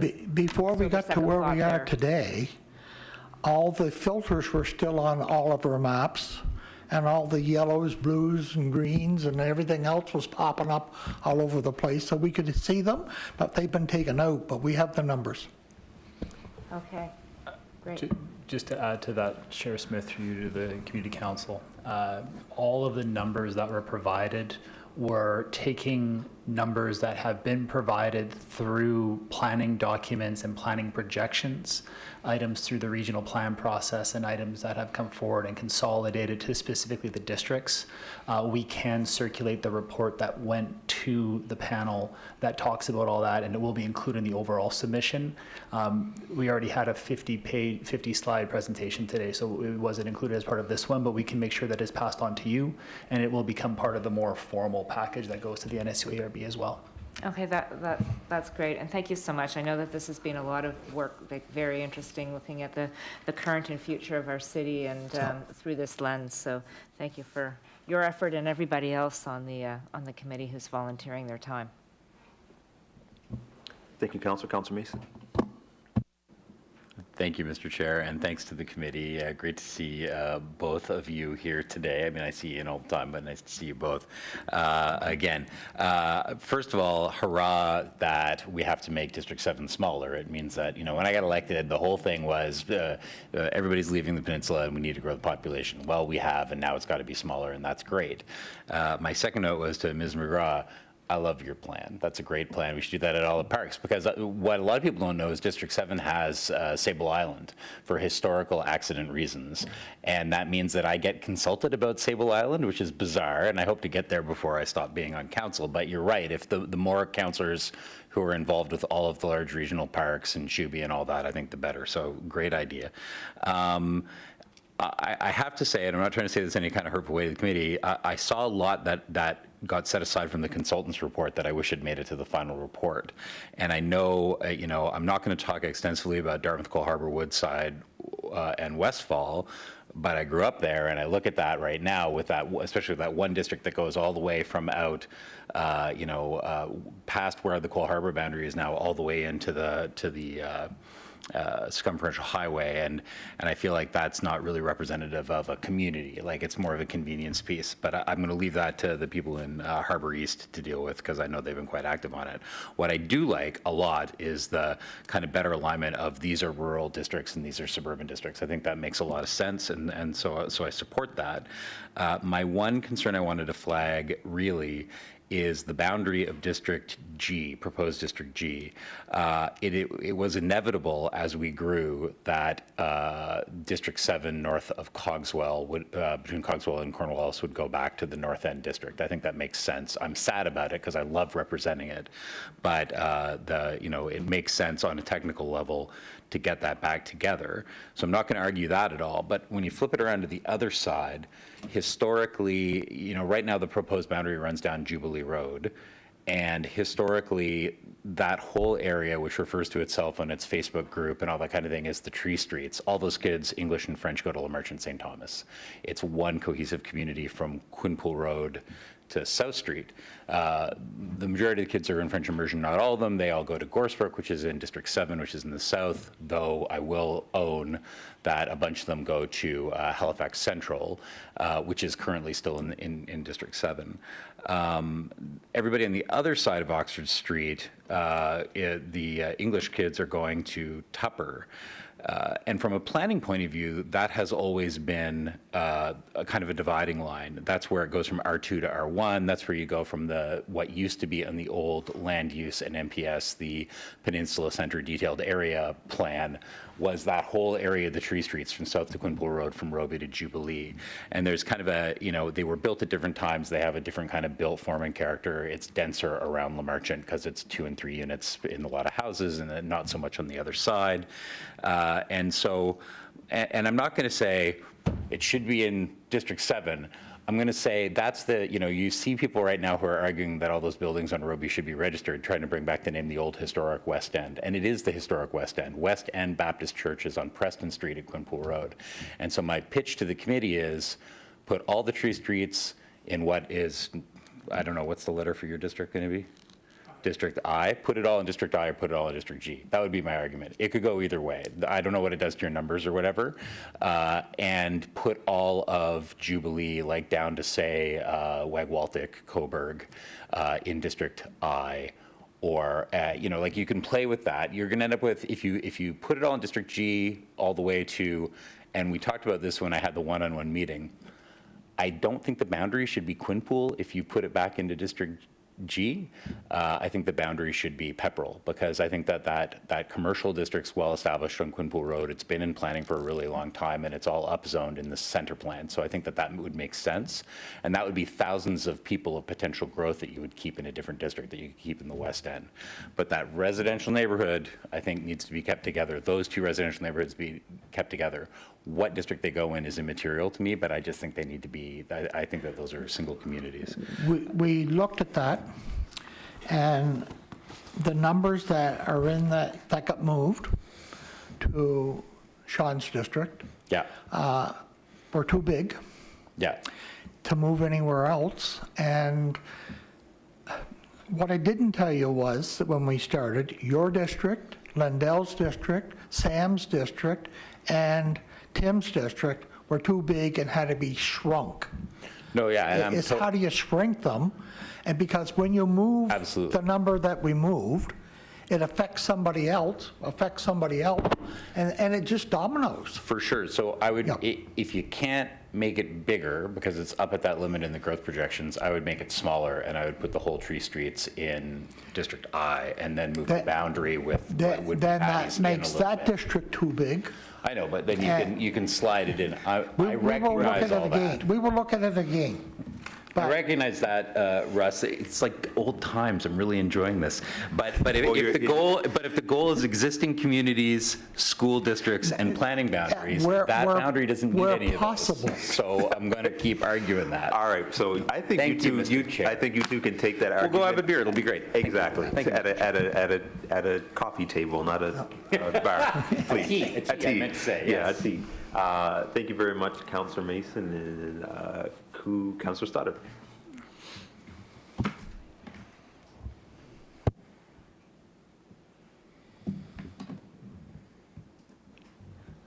Thank you, Mr. Chair. I had a couple of questions in connection with my district, which is now, well, the letter is L. I have actually three communities in what is now District 12. It's Beachville, Lakeside, and Timberley, which is known as the BLT. From what I see on this map, Timberley is not included anymore. Is that correct? No? just, what happened is, in District L, is again one of those things, when you stack the number to 16, how far does the inner come in? And for L to get enough numbers, it had to take that first subdivision past Hubli and Timberley to make the numbers. If not, it was way too low. Okay, and that's the reason Timberley now is not part of L?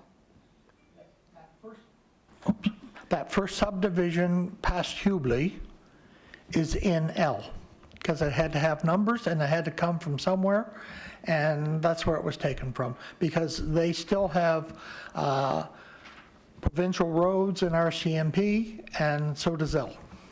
That's why that was taken, to give it numbers, because the numbers had to come from somewhere. Yeah. Okay, so I'm looking at the map. It says Governor's Lake, Lakeside. I think what's next would be Beachville. And then I see another line there. Is that not part of Timberley? Just so I understand, like,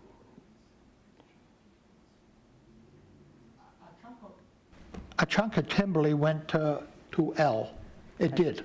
a chunk or all of it? Is it all?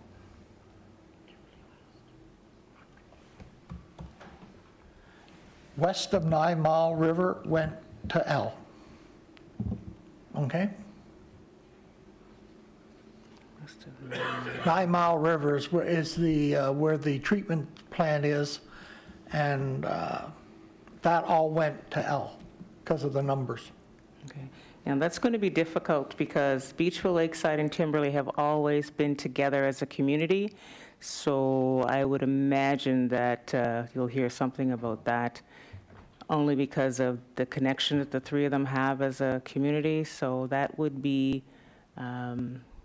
something that I would be concerned with as well. Okay, thank you. Thank you, Council. Councilor Cleary. Thank you, Mr. Chair, and thank you, Mr. Walker, and others. Just to pick up on where Councillor Mason left. So I live on Quinpool, near Connaught, and our district is actually, and my kids went to Lamarchant and Gorsebrook. And so you got to move the line really far up to capture the whole catchment area, especially in French immersion. And so it's funny, you can go over to Klein Street, go north of Oak, and you're now in St. Catharines. South of Oak, you're at Lamarchant. So these lines are never going to be perfect in terms of capturing the school district, the community, the neighborhood.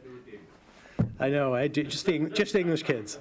And I can remember when I worked for the Minister of Education, MLA for the South End at the time, and because the school board closed Beaufort, the line had to move for Lamarchant, and they moved it to Jubilee.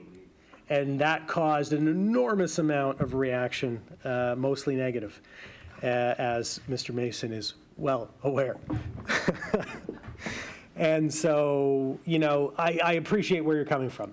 And, just looking at, and it's funny, I was looking at for Councillor Stoddard, Lakeside and Beachville and Timberley.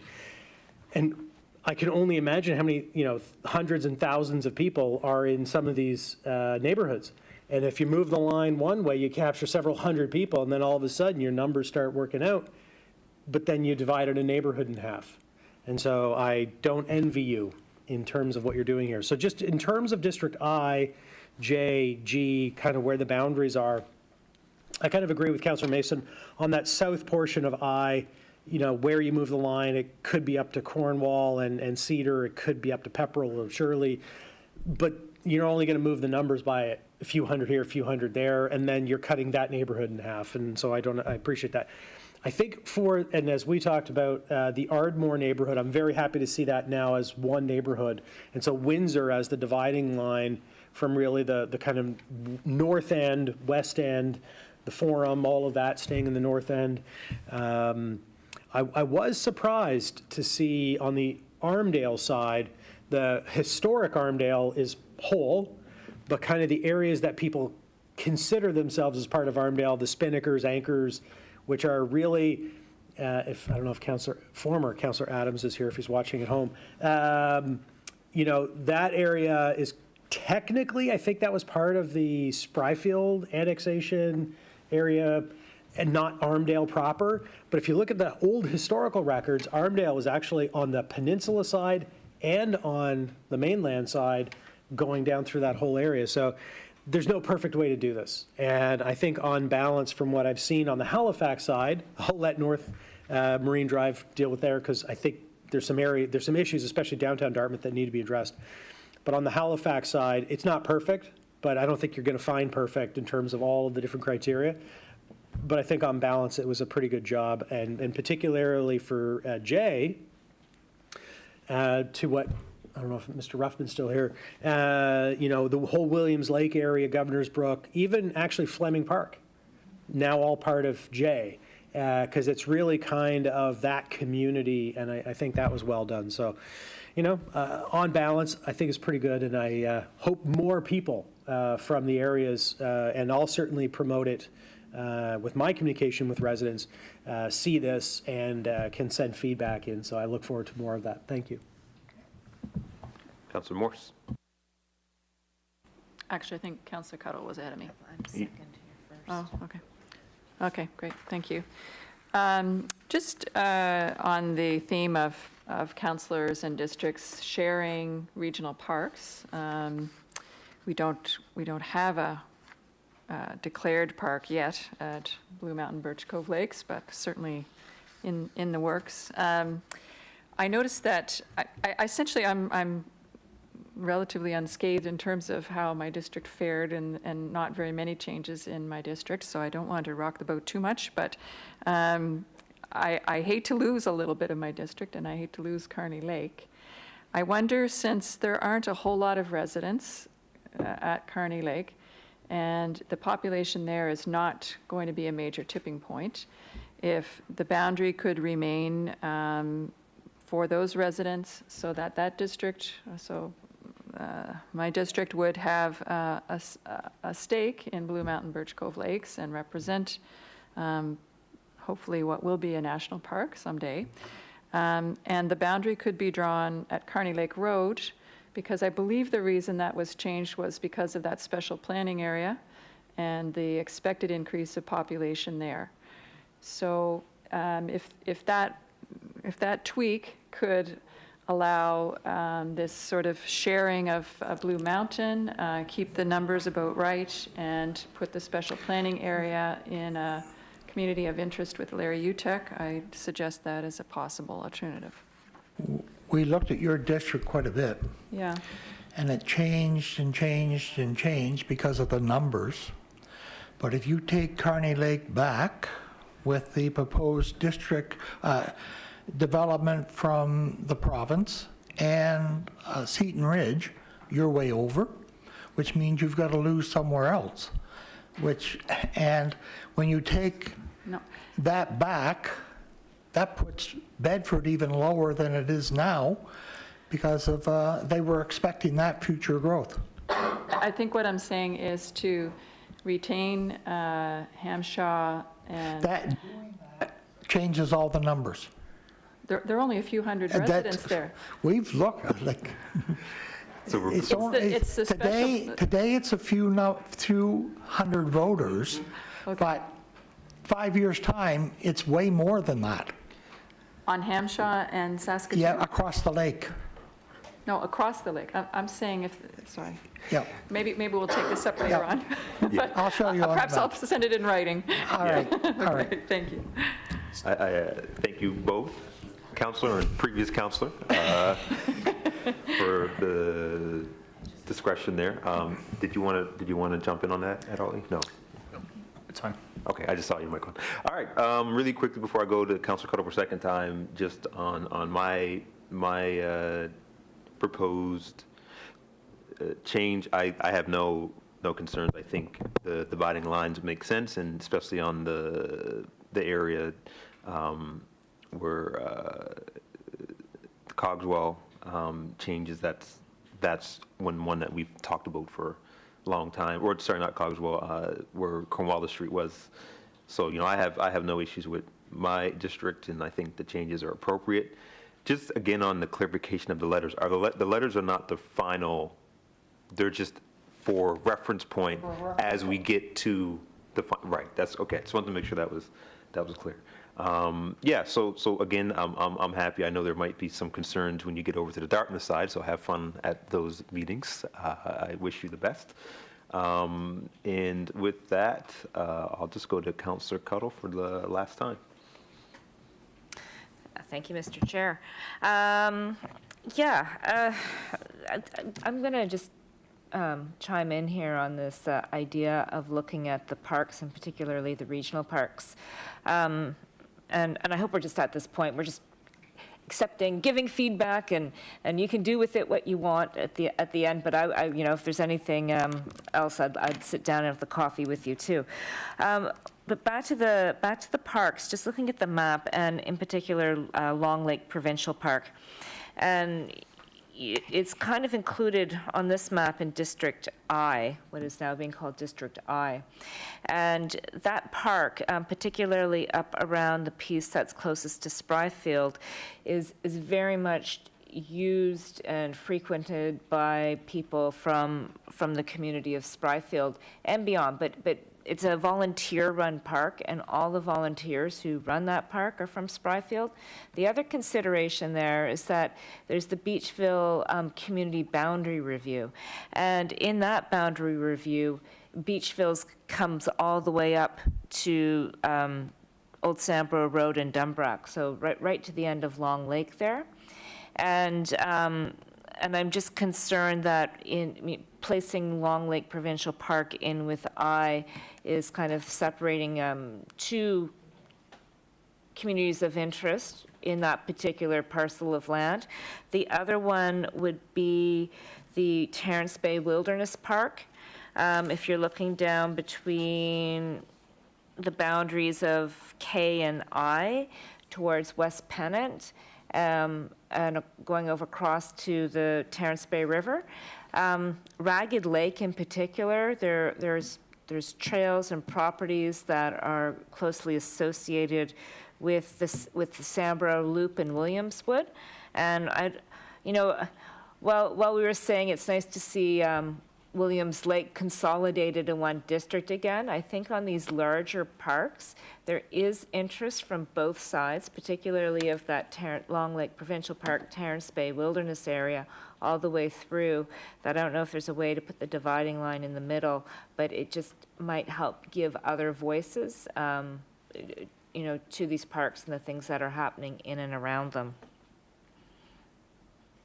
I also have some comments too about the dividing line down in Armdale, but I'm going to save those for another time, and it's more coffee conversation perhaps. Thank you.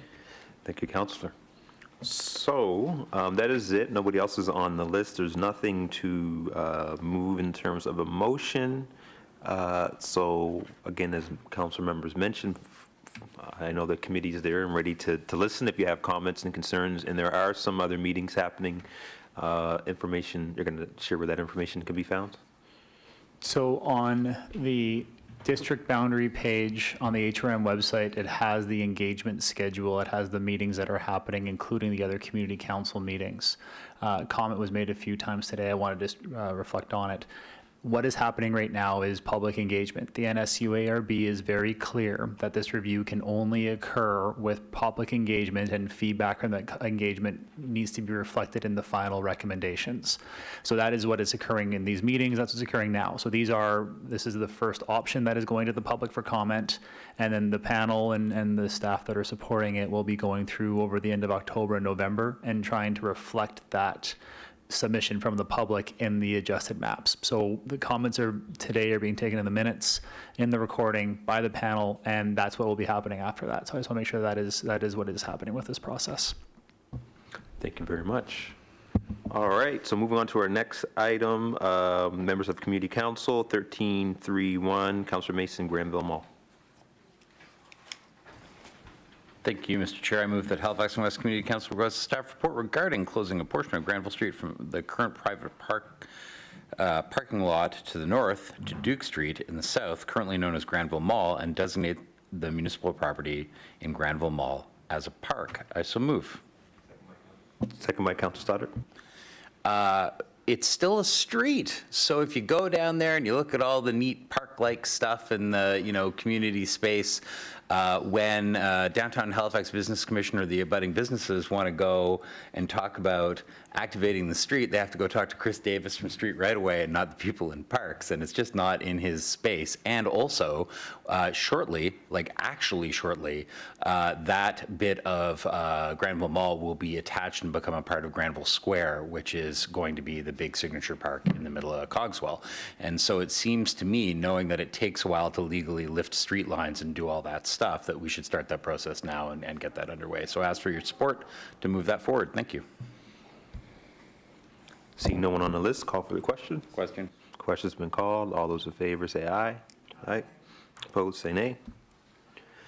All right, so moving on to motions, we have none. In camera, we have none. So we're at item 16.1, Community Council nominations to boards, committees, and commissions. Who would like to move this?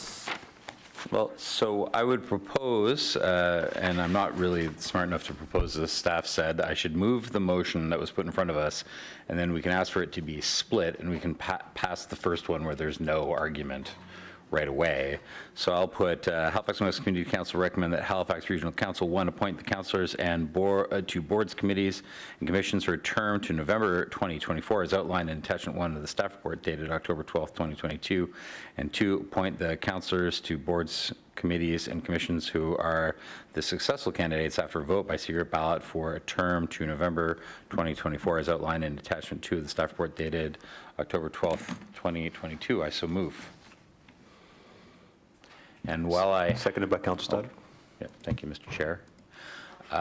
And while I have the floor, sorry, I closed the report. One moment.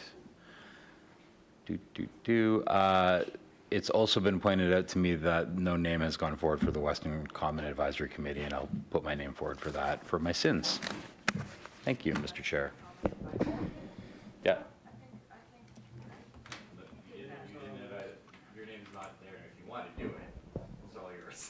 Yeah, so Oh, yeah, so that would have been, I thought that was a designated seat for, isn't there what designated seat for that, for either 11 or 12?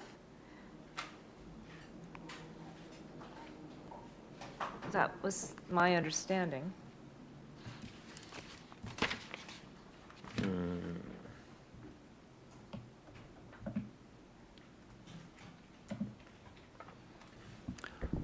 To the best of my knowledge, that this seat we've gone through all the terms of references of the committees. We've cross-referenced them to confirm. We have found a couple items that we are adjusting to make sure that it's reflecting the changes in terms of reference. On the list of that, this one is open for appointment. If there's any issues, we can clarify that, but we do have it on the list as an appointment for the 2 years. Okay. Well, I mean, it's just that we're in the midst of a whole bunch of work on that around the trail, and so you can jump in and take it over. But You want to do it? I just feel bad abandoning that at this point in time when we're at this like crucial point of actually getting something done. All right. So I'm going to go down, so I spoke to councilors, members before we started the meeting. So we will need to do a vote for TSC, because there's multiple folks who are interested in that, but I'm going to tell you what I have, and if there's any concerns or issues, let me know. I sent it to Andrea as well. So for appeals, it would be, we would appoint myself and Councillor Stoddard. For Halifax Municipal Planning Advisory Committee, it would be myself and Councillor Mason. For Audit and Finance Standing Committee, it would be Councillor Cleary. For Community Plan and Economic Development, we'd have Councillor Cuttle. For Environment and Sustainability Standing Committee, we have Councillor Morse. Transportation Standing Committee, we have to do the ballot for this one. Grants would be, we might need, I put myself, but that was a mistake. Councillor Stoddard and Councillor Morse, are any of you interested to be on grants? I didn't ask you. I sit on it now if you're, you don't have to. I would. All right, so I put myself forward. If you want to do it, it's fine. I'm just on it now. That's why I should have asked you, but I did. So do you want it? Okay. All right, so myself for grants. Yep, one sec. I was going to do the last one, then I'll go to you. And then Western Common Advisory Committee, we have Councillor Cuttle. So we need to, as of right now, before we hear from Councillor Stoddard, we have to vote for TSC in secret ballot. Councillor Stoddard. I thought I had withdrawn my name from the Transportation Standing Committee. So I thought it was going to Councillor Mason. Yes, so just a few people who were interested, so you can keep your name on there if you want. So there was more than you. Oh, it was more than just me. Yeah. Oh, okay, I was thinking. So that was my fault. Once Councillor Cleary came, that solidified, and we need to do a vote.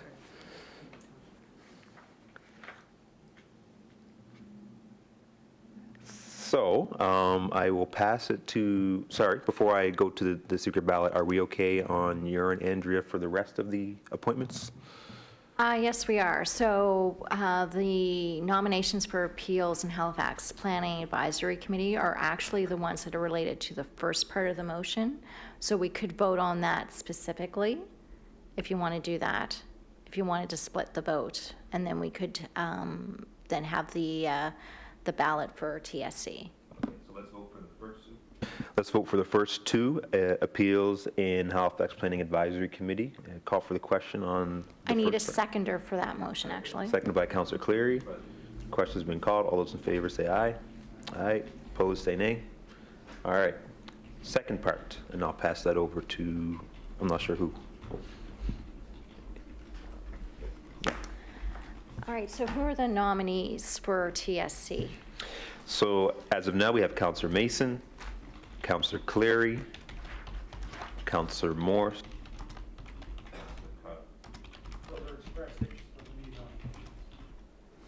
Sorry, we're going back and forth on I was fighting with somebody up with my mic.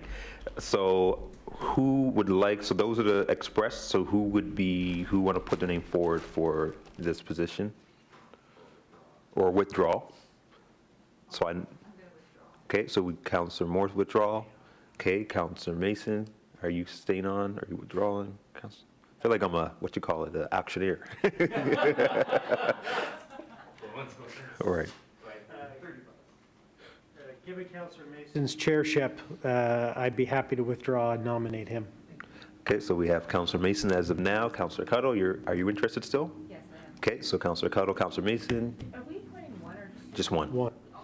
Yeah, And then there's 3 from council floor. right. 3 from council floor, okay, well then I'm fine to go from council. Okay. Counselor Stutter, would you also be okay withdrawing, or would you like to go to secret ballot? I withdrew. Okay, so then Counselor Mason, you are appointed to that, and the rest will just have to fight at council. All right, so sorry for making you do all that work for the secret ballot, but I think, I know you don't mind. So before we vote on the second part, I just want to make sure that we're okay and we got the appointments correct and process done. See thumbs and or head nods from our clerks. Okay, so yeah, if clerk, if you want to just read back on the second part of the motion, the appointments. Yeah.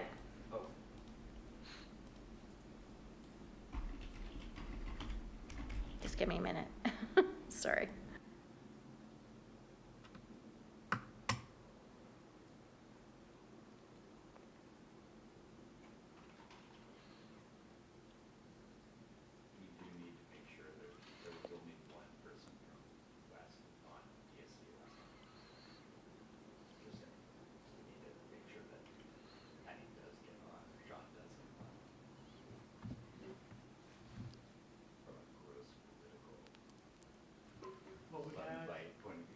You and Iona were on last time.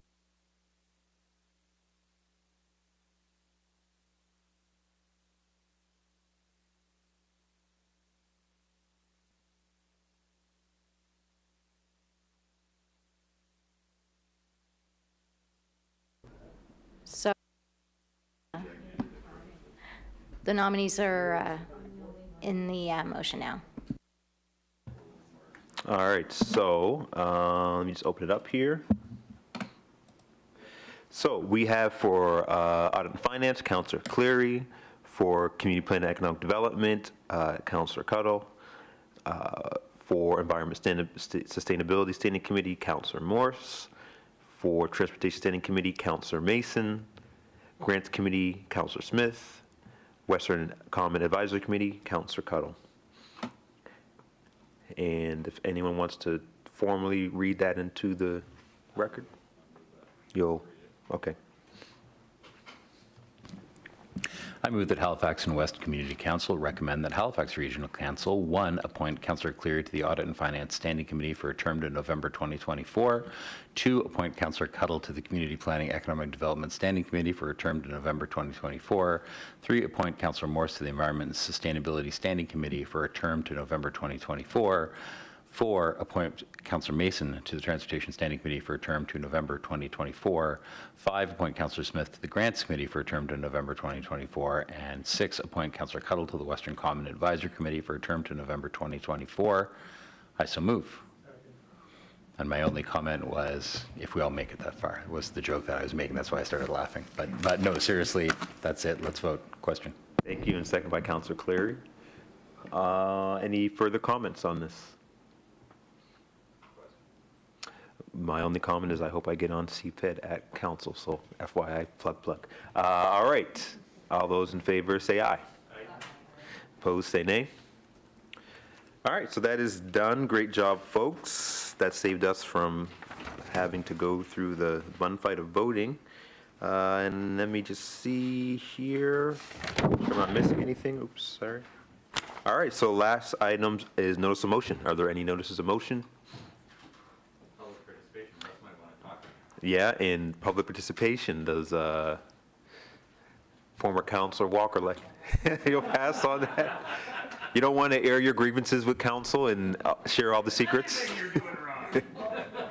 All right, appreciate it. And with that, date of our next meeting is November 15th, 2022, and call for adjournment. We are adjourned. Thank you, everybody.